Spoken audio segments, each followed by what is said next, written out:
రవి పరిగెడుతున్నాడు, పరిగెడుతున్నాడు. కానీ బస్ వెళ్ళిపోయింది.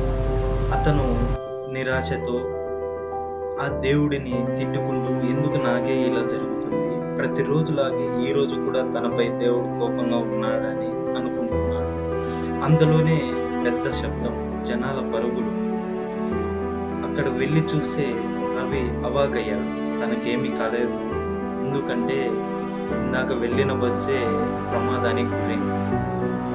రవి నిశ్శబ్దంగా చూస్తూ ఆ తర్వాత చిన్నగా నవ్వుతూ ఆ క్షణంలో అతనికి ఒక విషయం అర్థమైంది. కొన్నిసార్లు ఆలస్యం కూడా మన జీవితంలో రక్షణ అవుతుంది అని.